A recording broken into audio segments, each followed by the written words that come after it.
certainly the very first black denomination in this country. So welcome, welcome, welcome. It just so happens that there, several years ago, there was a young man with an afro that pastored while this church was being built. Is it on? Yeah. And what happened was, they just happened to name the space that you're in Johnson Hall. So we're more than happy to have each and every one of you to welcome you, the Connecticut Council for Interreligious Understanding. We welcome to a series of panel discussions. In order for you to love your neighbor, you must know your neighbor. And we are certainly happy to sponsor one of these panel discussions this afternoon. I want you to meet one of our co-chairs, Brother Bob Basin.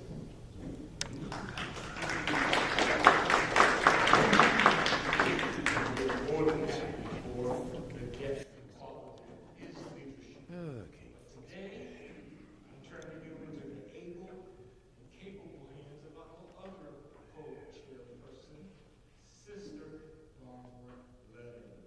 She is fine. And without any further ado, what have you done? 19 years ago. Basically means to say that you believe that Baha'u'llah is who he says he is. And Baha'u'llah is considered the founder of the Baha'i faith. And so being a Baha'i just means that you are declaring or stating that you recognize that Baha'u'llah is who we believe him to be. A long time ago, there was a card that you would sign that stated that, and now people can do that still, or they can do that online. But there's not a ceremony or a practice or anything that leads up to that. It's just stating what you believe. And the distinction between being a friend of the faith who participates versus declaring yourself or identifying officially as a Baha'i is really just, well, like I said, it's declaring that you believe in Baha'u'llah, but in terms of what the difference would be is it means that you can, for example, only Baha'is can contribute to the Baha'i Fund. So if you're a friend of the faith participating in Baha'i activities, you wouldn't contribute to the Baha'i Fund, but if you are a Baha'i, you could do that. And then I guess the second to that is being able to participate in certain Baha'i institutions. And so Baha'is do not have clergy. We have administrative bodies that are chosen by their community. So, for example, in the United States, we have a National Spiritual Assembly, and then at the local level, if there are at least 9 Baha'is in a town or a community, you might have what's called a local spiritual assembly. And the assemblies are kind of responsible for teaching the faith in their communities, just supporting community endeavors. And there's also, in the world, there's a universal, a house of justice for all of the Baha'is of the world. And our administrative bodies, our founding prophet determined that those administrative bodies would exist. So it's not something that Baha'is created themselves, but that divine guidance kind of created the institutions that we have. So that answers. While you've got that, rather than going back and forth, I'm going to pose the next question, which is somewhat related. Who is the founder of, this is a multi-part question, who is the founder of your faith? And is there a holy book that you use as part of your practice? And is there an origin story?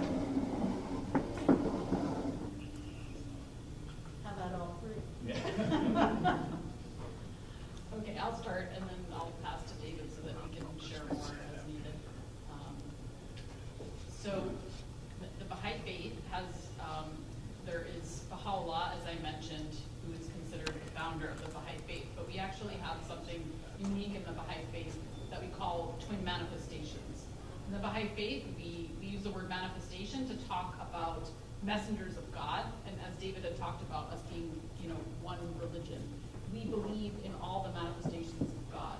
So Jesus, Buddha, all Muhammad, all the manifestations of God that other faiths recognize, Baha'is recognize as well. And David had mentioned this as well, that we believe that a manifestation of God comes to bring the message that's fitting for the current place and time that we're in. So we believe, Baha'is basically believe that Baha'u'llah is the messenger of this time, and that eventually there will be another manifestation, but that we recognize all the manifestations of God, of other faiths as well. We also have what's called twin manifestations, as I was saying, and so there's the Bab, who basically revealed himself as a messenger of God in 1844, and the Bab means the gate, and so he was a manifestation that led the way for Baha'u'llah. Okay, what was the next question? The book. Yes, books. You have a Okay, book. so there are many holy writings in the Baha'i faith. There's the Kitabi Aqdas, which is like a book of laws, basically. So I guess that would be, that's one holy book. But we recognize all of the sacred writings of the Bab, Baha'u'llah, and then Baha'u'llah's son, Abdul Baha, as guidance in our, how we live our lives. But the Kitabi Aqdas is a book of laws that I guess would give, that offers guidance about, how we live day to day. Really good, thank you. The only thing I would add is that our prophet founder, Baha'u'llah, he did write his own text, and there's an abundance of texts that are available. Prayers, there's writings about the history. There's spiritual writings that are just laws that kind of tell you how you should live in this day and age. And then there's more mystical writings which allow for a bit of interpretation or an opportunity to reflect and meditate on. So I think that is, I always felt one of the more powerful things about the Baha'i faith was those writings were written by our prophet founder, or messenger of God.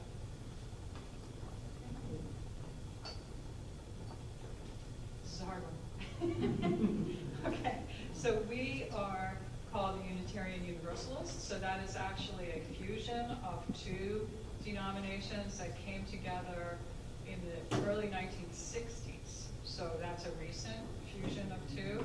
The earliest ones were the Universalists, yes, were the first denomination that came about in the U.S., well, they came about in Europe, but that were present here in the U.S. in the late 1700s. Their lineage, and both were Christian, came about from Christian denominations. The first one draws its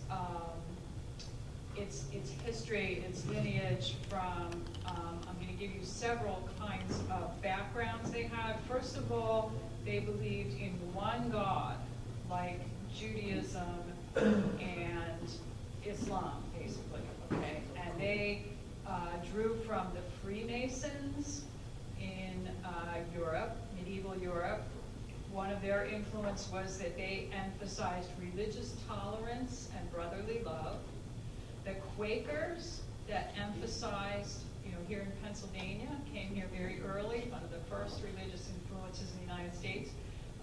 In the inner light in each person. Reformed Judaism, which emphasized ethics over ritual. So very strong emphasis on ethics, which you may have picked up from what I said before. Also, they looked at the congregational, they were influenced by the Congregationalists, which was again some of the earliest religious influence in the United States, and Methodists, because they had a similar theology They did not have the hierarchical, they were congregationalist. In other words, they had power among the congregation, not as a hierarchy like in Europe with Catholicism and Lutheranism, which were state religions and political and had power. They were Congregationalists, and they had a similar theology, and they, both Congregationalists and Methodists, had that shared emphasis on building a better world and on service. So those were some, and also the Baptists with the individual emphasis, and the congregations again. So that's where some of their theology came from. The Universalists were the first ones. One of the first Universalist churches, if you're ever interested, is on the Green in Boston. And they had the first abolitionist pastor in the United States, was from that church. They're on the Green in Boston. Anyway, and then that was Unitarian, sorry, did I say Universalist? And then the Universalists came in a little later, and they were more about bringing all faiths together, which is that part of our heritage, and they were more influenced by the spiritualist and the humanist tradition. That was part of that Reformation that happened in the early 1800s, and bringing women in and the more progressive part of it. So that's kind of a lot of where that tradition came from, and it's all come together. Do we have a single book? No, I don't think I shared the whole thing about where all of our different lineages come from. We have the spiritual tradition is wisdom from the world's religions. So we really look at, we talk about the Old Testament, the New Testament, we talk about the Quran, we look at all different things in our services, and then we talk about direct experiences of transcendent mystery and wonder from a variety of sources, humanist teachings, which look at the guidance of reason and the results of science, and then we look at the spiritualist teachings of earth-centered traditions, and we try to bring them all together. Are there a single book that is written? There are many, many books that are written by Unitarian Universalists and which we draw on, and they continue to be written. We see our tradition as a living thing. And so, no, we don't have one book that we look at and worship from.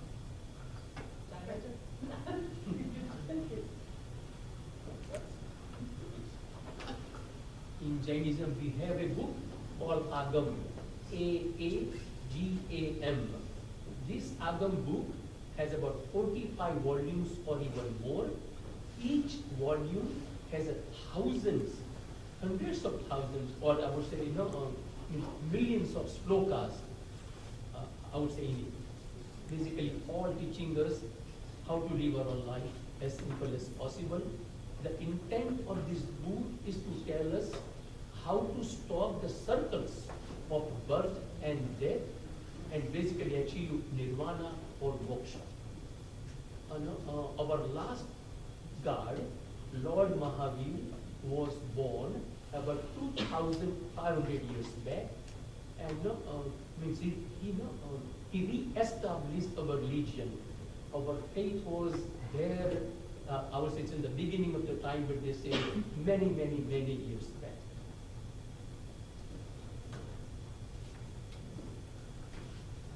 We had a follow-up question about what the name of the Baha'i book was. I don't know if you can spell it, or...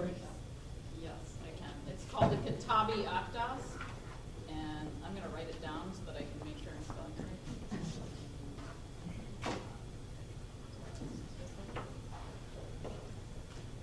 Okay, I'm going to spell it, and then Baha'is in the audience tell me if I spelled it wrong.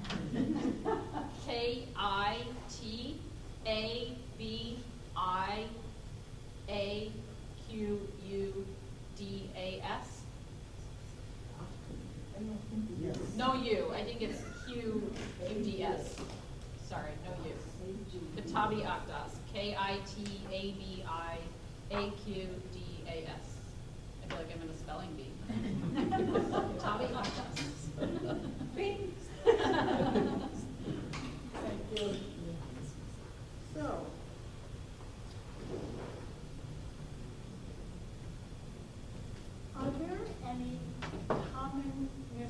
misconceptions about your faith that you feel need to be clarified? And do people think something of the world that is just wrong, incorrect? Wherever you want to start. Absolutely. Yes. So the commonest misconception towards Jain or Jainism is fasting. Each and every friend I know here, when they look at me and when they see that I'm Jain, when I tell them, they say, oh, that means fasting. They think of me, I'm fasting all the time, and I'm not. Because I'm not. So it is not uncommon, but people do fast for 8 days, 30 days. There is a monk in India who has done fasting for 180 days about 6 times. So it is possible, but not all Jains will do fasting. We do fasting of some sort almost all the time. Fasting, I would say, means 4 different ways. Don't eat anything at all, or eat less number of items, and eat not junk food or things like that. It could be fasting, but no, I don't do fasting all the time. Thank you. Well, that was interesting. I think the most common misconception that I get that annoys me to no end is people always say, oh, you don't believe anything.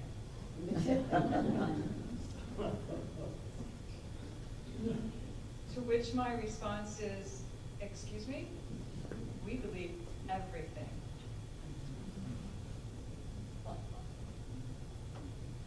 We believe in all religions, carefully, deeply, thoughtfully, and we care about all religions. So I hope maybe you take that away with you, as opposed to the first thing I said.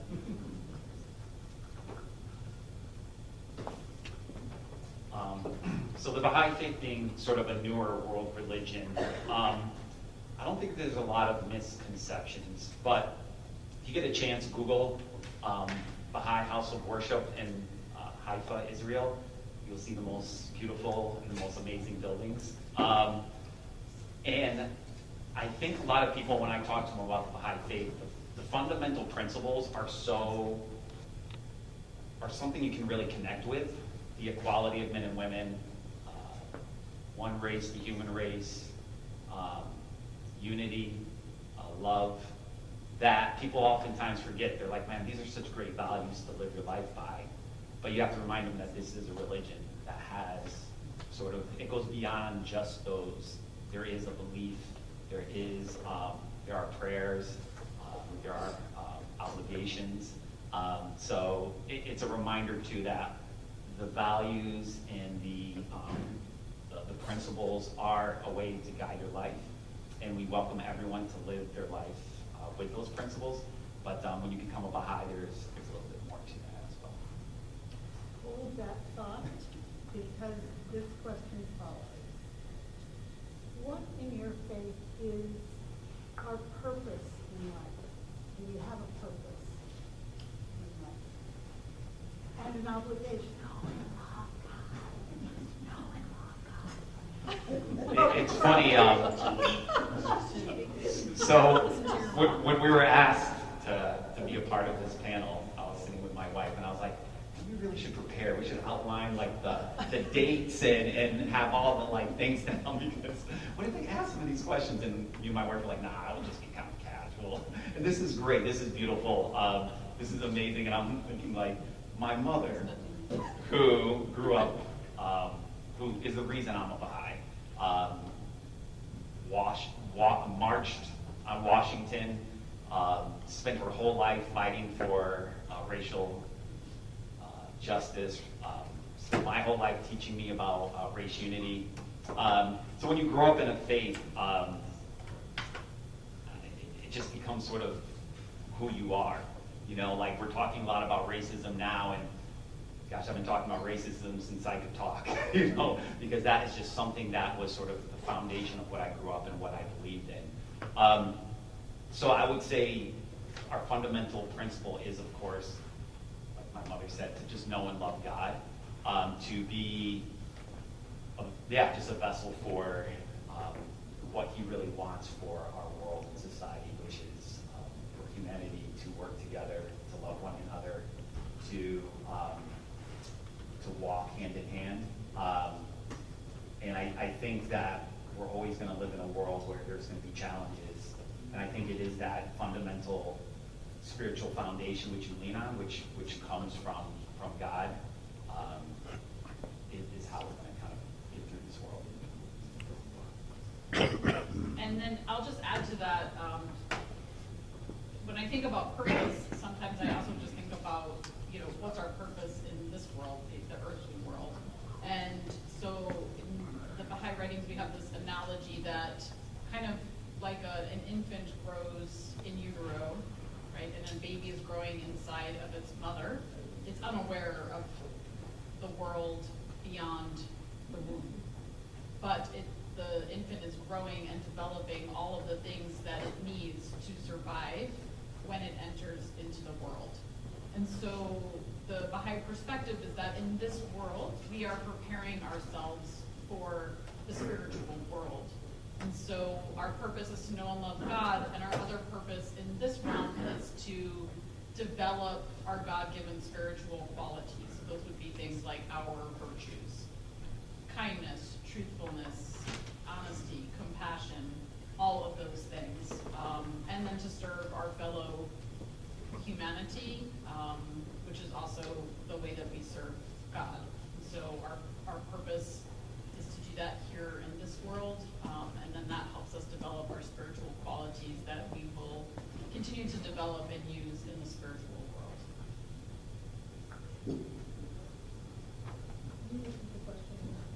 Is, based on your faith, is there a stated purpose in our lives or an obligation in our lives?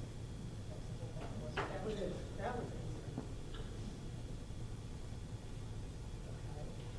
A couple things. I think the stated purpose in our lives, as you use, is that we are dedicated towards transforming the world towards greater justice through love and grace, so that we can create beloved community. And for me personally, and this comes from my favorite song that we sing, is that we're here to seek justice, to love kindness, and to walk humbly in this world.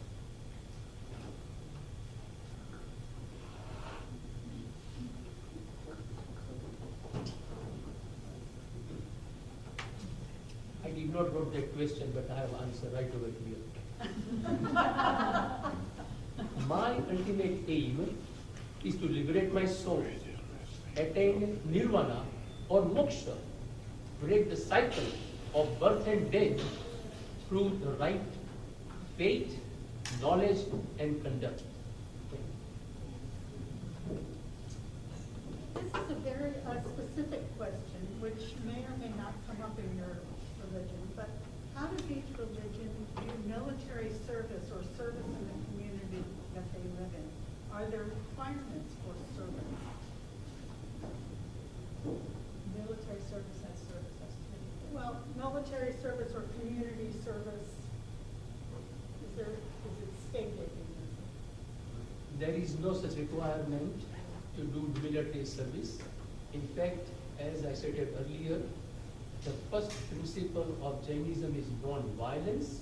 So we are not supposed to fight with anybody, but we can defend ourselves and others who need to be defended.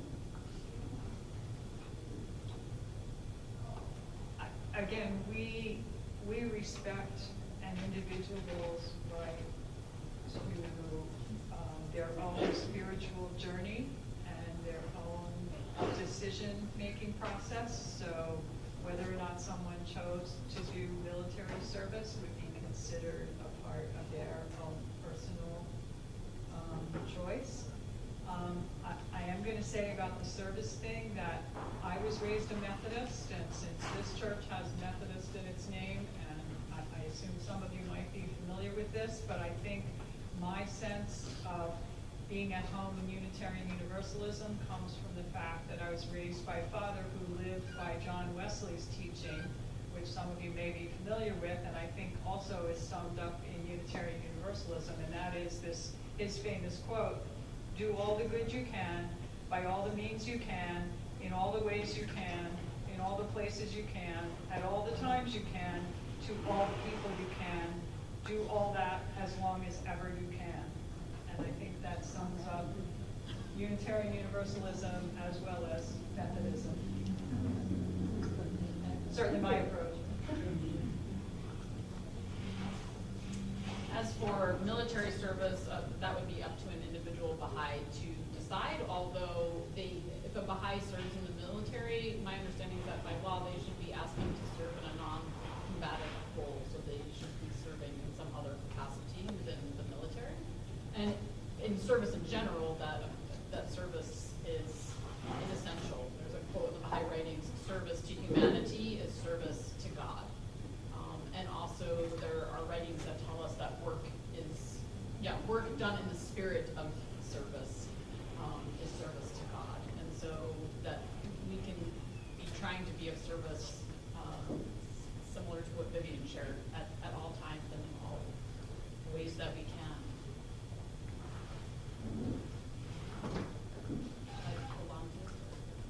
We have about 5 minutes before the 3 o'clock supposed end to this. I need to know if you have a hard stop at 3. We have a few more questions up here, or would you like to go 5 minutes over, or? Yes, go for it. Yes. Yes, Go for it. we can go over for 5 minutes. Okay. So this question is for you. Is there a relationship or a connection between Jainism and Hinduism? Actually, there is. In fact, we both were Hinduism and Jainism were basically, I would say, in India since many, many years. And we coexisted with each other. Even though there are so many different varieties of Hinduism and Jainism, we learn to live with each other, respect each other's faith, the practices, beliefs, and the prayers. There is a lot more common between two faiths as compared to, I would say, not common. The most common things are both believe in soul, that soul or Atma exists. Both believe in the theory of karmas, that karma exists. If I do something good, I will get good things eventually. May not be today, may not be tomorrow, but in next life. So we believe in karmas. We also believe in reincarnation, our next life and the life after and life after so on and so on. And we both strongly believe that we must respect each other's faiths in a non-violent way to survive for a long, long time. You can pass it right next to you. The next specific question is, are there UUs outside of the United States? And if so, where? Okay, Unitarianism, are there UUs outside the United States was the question, and if so, where? Unitarianism originally began actually in Romania, and yes, there are still original Unitarians, I believe, in Romania, and yes, there are Unitarian Universalists in other parts of the world, primarily Europe, I believe. There is, I didn't really answer the question about hierarchy. We do have a pastor, and yes, there is a sort of general, not really hierarchical, but there is a Unitarian Universal Association, which holds annual conferences and such in the United States. And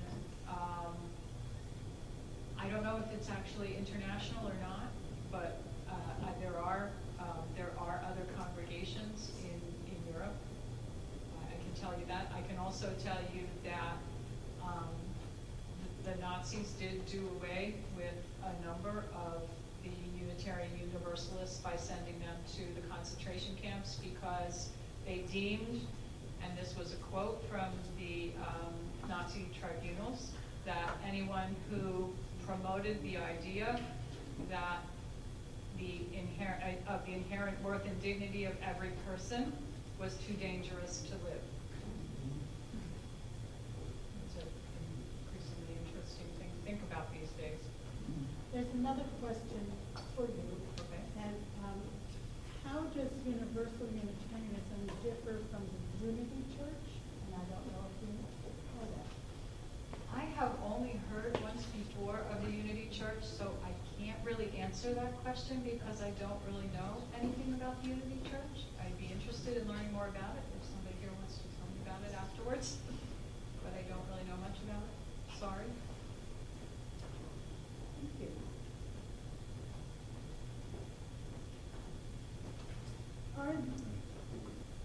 This one back.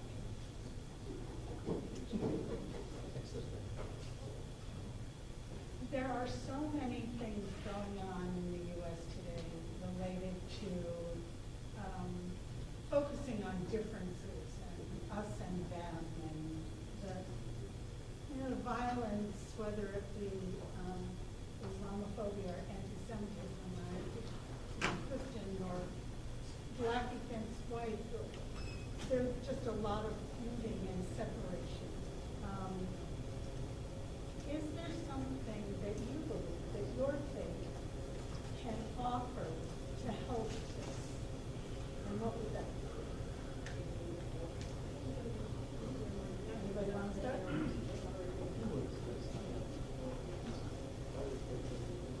It is difficult question, and it is very, very, very difficult to get harmony amongst everybody.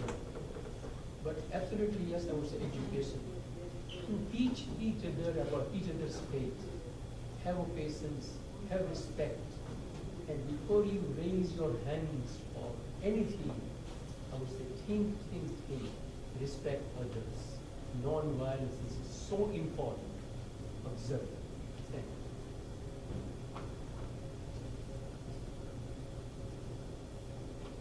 I would agree with Payush's his ideas and his first word, which was education. The Unitarian Universalist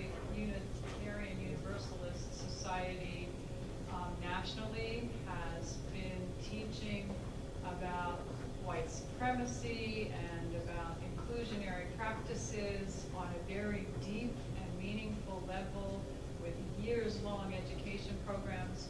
You went to the white supremacy one, didn't you, Al? How long was that one? Was it a year, 2 years? So they can anywhere from a few days to several weeks, like when they were. Okay, yeah, they have very long. I know, some of them went for very long, but they have very in-depth curricula for teaching people to overcome their own concepts of supremacy and understand systemic racism, and then becoming, and they've expanded it into LGBTQ issues, and they're really working system-wide. There's now a black organization within Unitarian Universalism. There's LGBTQ plus organizations within Unitarian Universalism. They have a systems-wide thing about widening the circle to try to make the entire denomination more inclusive in how it runs itself, in how it sets up all of its, systems, for think of any other way to put it, its governance and everything about it. So, yes, education and hard work, and being and modeling ways of not doing all of those things. I think it's probably, as Payush said, modeling nonviolence, modeling all of those ways, and learning, and working together. I don't know. Sorry, I'll work on it. Baha'i faith, these issues that have come up of, racism, disunity, political divisiveness, these are spiritual ailments. And so the Baha'i perspective is that spiritual ailments require spiritual solutions. And so, firstly, that I guess we would see that we all have a personal responsibility to help heal these issues, and that the path to do that needs to be a spiritual path. And so I guess the solution to that is, some of it is our twofold moral purpose, which is, I guess our inward work and connection with God, how we're working inwardly towards all of these things, and then, our responsibility towards God and towards others. And how how are we doing that is at the grassroots level through building deep and meaningful connections with our friends and neighbors, spiritual education of children, empowering young people, praying together, worshiping together, being involved in community life. I guess those are the things that come to my mind, but I'm going to pass to David to add to that. Yeah, I would say as a religion, the Baha'i faith, the word unity comes up a lot. So I think that is sort of a fundamental principle that we try to adhere to, that we all need to be united. For me personally, I think the idea of connection and collaboration, organizations like the Connecticut Council for Interreligious Understanding, things like myself, I'm a part of a political interracial task force. Events like this, I'm sure we'll turn on Channel 8 News and see this event as being the one that's promoted. I doubt it. Events like this do not make the news because more of our voices are not heard. We're consistently just hearing the negative voices, the people that are saying the disunity in the world, and those seem to be speaking the loudest. So for me, the more we can connect and collaborate and come together with other people that are speaking positively, that are talking about love, that are talking about unity, maybe we can drown out those voices that are consistently talking negatively. So that's my hope.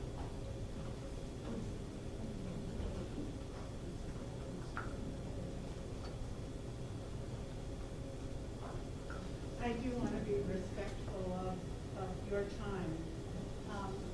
But I would like to make one comment. These are three faiths that have started in different centuries from completely different places in the world, who seem to have enormous commonality in terms of the beliefs and obligations of their believers and the way to live in this world themselves and amongst community.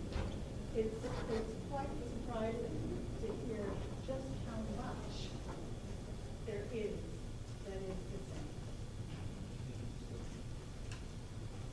So there is a question that has been asked, and I don't know if you have an answer, but what books or media would you recommend for spiritual guidance from your faith? Anyone? We'll leave it to one book or media. Otherwise, you'll be here for hours. Anything that would just talk about your faith or part of your faith? There is no one book I can think of right now its title, but I do have a book either at the home or I've given to somebody else to read, which is just about Jainism. So Thank you. Oh, sorry. So yes, I do have a book.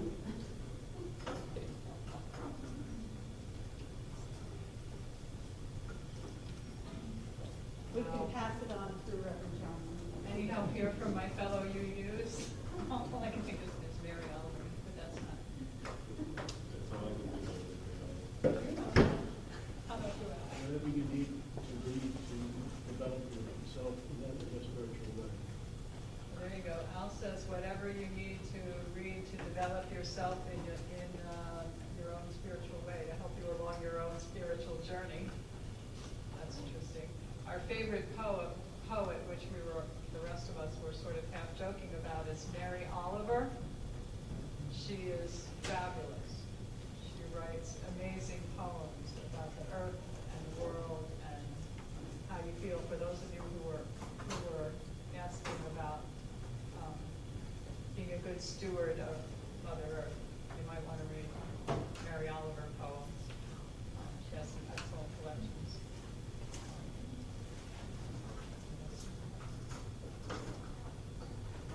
Well, I'd say if anyone's looking to just learn generally about the Baha'i faith, if you visit online Baha'i.org, or search for Baha'i Reference Library, all of the sacred writings of the Baha'i faith are available for free online. So Baha'i.org is where you can learn generally about the faith at the Worldwide Baha'i website. And you can also visit the Baha'i Reference Library, which has all of the translated writings of Baha'u'llah, the Bab, and Baha'u'llah's son, Abdul-Baha. So my mother, who gives me some advice all the time, would tell me to let you guys know about our Ruhi Institute, which is a set of books that not only teaches you about the faith, but teaches you how to apply the faith in your everyday life. It's an opportunity if you ever want to study with Baha'is. We do study circles, which we go through our Ruhi books, and we also, and it's a conversation more than just sort of a learning. One of my favorite books is called The Hidden Words, which is a little more mystical, where meaning allows you to meditate on the writings and sort of hear them and allow them to sort of marinate within you.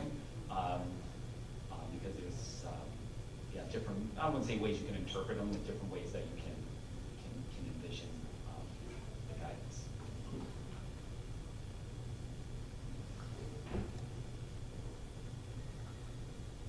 Since they gave you a website, the UUA.org has a great bookstore too, with a lot of really interesting books in it. It's just UUA.org, which stands for Unitarian Universalist Association.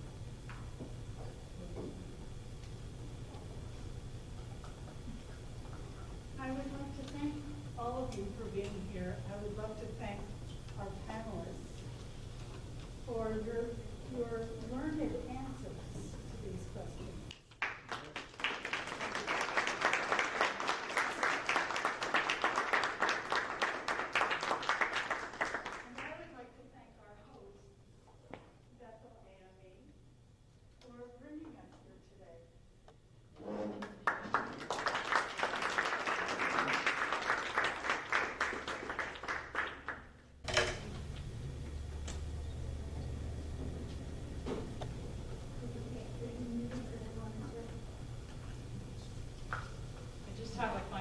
Blessing to offer, if you would mind. Thankful hearts, filled with compassion and love, have no room for fear. When we are not afraid, we have no room for violence. Thus, the practice of gratitude also leads us to peace and mutual respect. If we can bring, not just individually, but collectively, from all of our many faith communities together, this grateful, loving, peaceful spirit into the interconnected web of all existence, we can begin to weave our ever-expanding threads of sustainable, just, peaceful connections among ourselves and the whole of this beautiful world, so that our earth will be forever blessed and there will be forever enough. May it be so. Amen.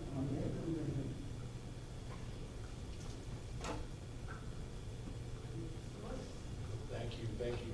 First and foremost, I want to share with you that I am going to spend the rest of my life in the inter-religious community, sharing with one another. I have a set of books that I received from Piyush, who is studying online with our prayer line. I have preached and worshiped with our dear friends at the Unitarians, and I just finished Roz, the name of the... Nowruz, I'm sorry. Nowruz, the celebration was absolutely absolutely superior. One of the things that we would like to do, is to thank each and every one of you for being here today. I would like for the members of our prayer line and those who are helping me to host, would you please just welcome them? Really want you to come out for a bow. Come out and get you. And we want to share with you that right as we conclude that we have some refreshments for you. So please.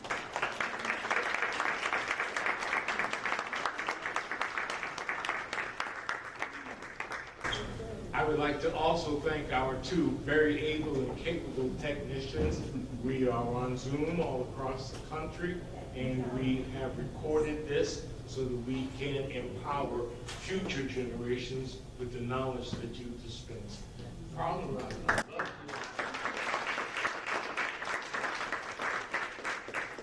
Because if we have listened and studied and learned and taken 2 pages of notes, we've received the seminary education this afternoon. I would like 2 last things. Number 1 is that I want each and every one of you, please put down June 11th. No, well, we should talk about April the 28th. We will be having a wonderful, wonderful ceremony at Temple Sinai in, that's Newington. Temple Sinai in Newington. And we will have inter-religious worship, and it will be very provocative and informative, so please come and join us there. Then June 11th, we will be at Bushnell Park at the pavilion. All of our faiths will be represented and sharing. We'll have dancing. We are working on the food. We will have refreshments for everybody. So please, ma'am, and please, sir, that is Race Amity Day. There's our co-sponsors over there, the Race Amity Coalition for the state of Connecticut. And we will be jointly sponsoring with CCIU. Yes? At free Ben Jerry ice cream. Don't forget the ice cream. Ice cream for everybody that comes. Lastly, let me share with you, I want to rise for a point of personal privilege in seeing how you are in Johnson Hall. I want to share with you that in order to sponsor these panel discussions and for the work of CCIU, there are expenses. There are things that we need, and if you are moved to voluntarily help us with our advancement, my son in the ministry, that's Reverend David, he has a list. If you are moved to respond to help us, we certainly would be more than appreciative. We want to thank each and every one of our panelists. We want to thank our most able and capable co-chair, and for all of you for coming. Thank you, and as we say, blessed be.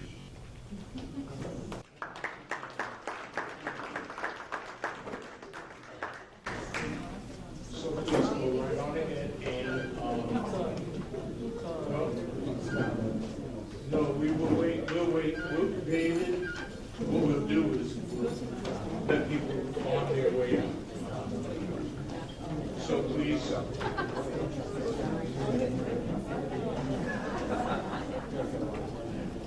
On your way out, please see me. If I see you going without seeing me, I'll come back. No. See me on your way out.